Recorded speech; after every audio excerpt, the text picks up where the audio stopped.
জয় নিতাই, জয় শ্রী রাধেশ্যাম।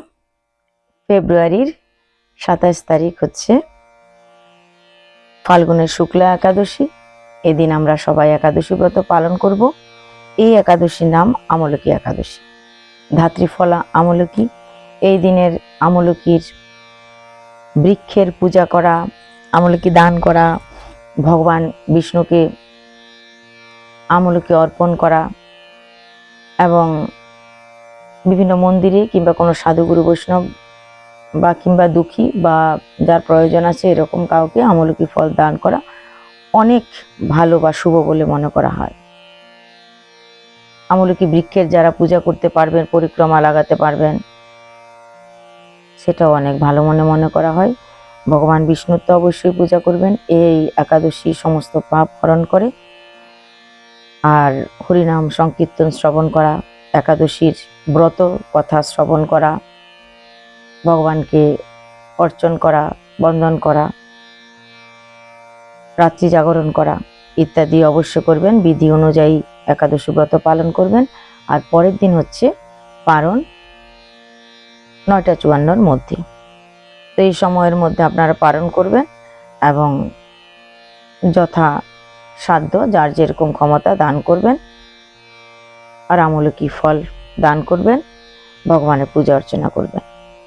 তো আশা করি সবাই একাদশীর ব্রত কথা শ্রবণ করবেন আর একাদশী ব্রত করবেন।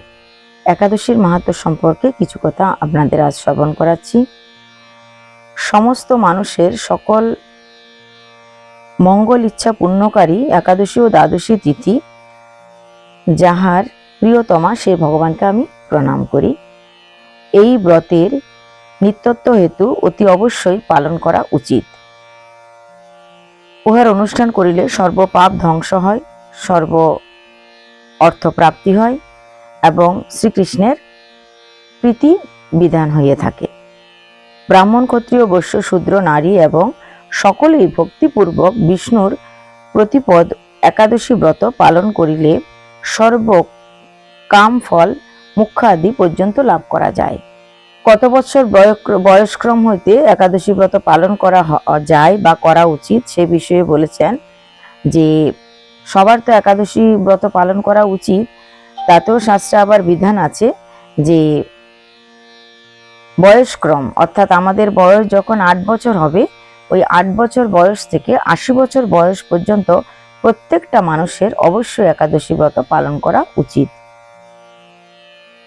একাদশী পালন করা উচিত এবং একাদশীর ব্রত কথা শ্রবণ করা উচিত, হরিনাম সংকীর্তন করা উচিত, রাত্রি জাগরণ করা উচিত, ভগবানের অর্চন, বন্ধন, প্রণাম ইত্যাদি করা উচিত।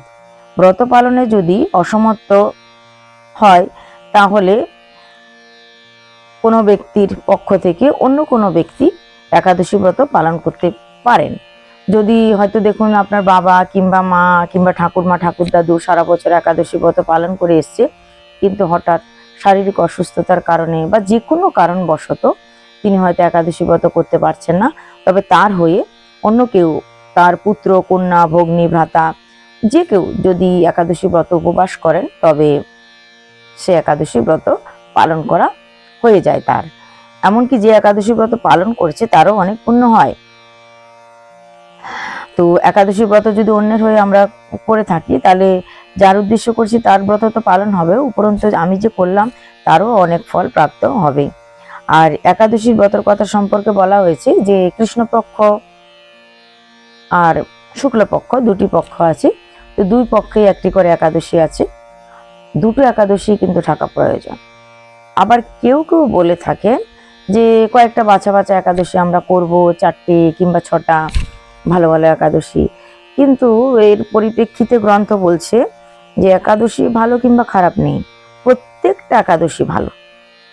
তাই বছরে 4টে 6টা একাদশী থাকবো এটা না করে যারা একাদশী ব্রত করছেন তাদের উচিত প্রত্যেকটা একাদশী ব্রত করা। গুরুদেবের আদেশ অনুসারে গুরুদেব যে নিয়ম বলে দিয়েছেন সেই নিয়ম অনুসরণ করে তাকে একাদশী ব্রত করতে হবে। একাদশী ব্রত করুন, একাদশীর ব্রত কথা শ্রবণ করুন, হরিবাসর কীর্তন শ্রবণ করুন এবং যথা সময়ে পালন করুন। অনেকে একাদশী ব্রত তো করছেন কিন্তু ঠিকঠাক সময়ে পালন করছেন না, এটা ঠিক নয়। কিন্তু প্রত্যেকেরই সময় অনুযায়ী পালন করা উচিত। বিশেষ ক্ষেত্রে অনেকে কি বলেন যে এত সকাল সকাল আমাদের স্নান করে পুজো করা হয় না, তাই হয়তো পালন ঠিক টাইমে করতে পারি না।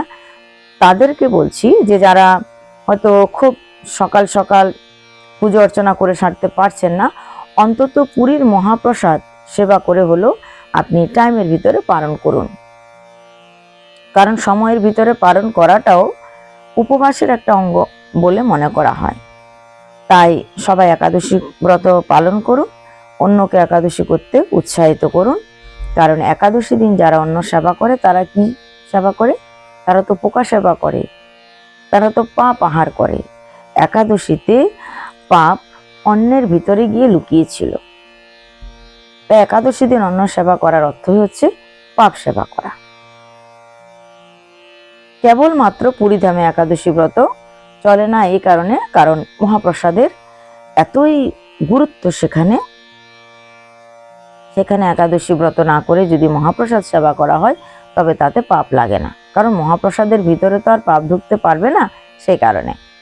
তার অর্থ কিন্তু এই নয় যে আমরা পুরীতে গেলাম আর হোটেলে বা অন্যান্য জায়গায় ভালো মন্দ কিছু খেয়ে নিলাম, একাদশী ব্রত করলাম না, আমার পাপ হবে না, সেই নয়। কিন্তু আপনি হোটেলে গিয়ে জগন্নাথের প্রসাদ ছাড়া যদি অন্য কিছু সেবা করেন তবে অবশ্যই আপনার পাপ লাগবে।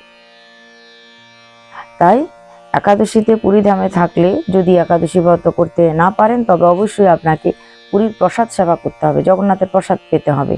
প্রসাদ ছাড়া অন্য কিছু যদি পান তাহলে সেখানে অবশ্যই আপনার পাপ লাগবে। এরকম হাজারো কাহিনী আছে, হাজারো রকমের আরো ধর্মীয় উপদেশ আছে, বিধিনিষেধ আছে। তো এই সমস্ত কথা আপনাদের আমি ধীরে ধীরে শ্রবণ করাবো। তাই এই সুন্দর সুন্দর কথা যদি শ্রবণ করতে চান তাহলে চ্যানেলটিকে সাবস্ক্রাইব করুন, আপনি নিজে শ্রবণ করুন এবং অন্যকে শ্রবণ করানোর জন্য সুযোগ করে দিন। জয় নিতাই, জয় শ্রী রাধেশ্যাম।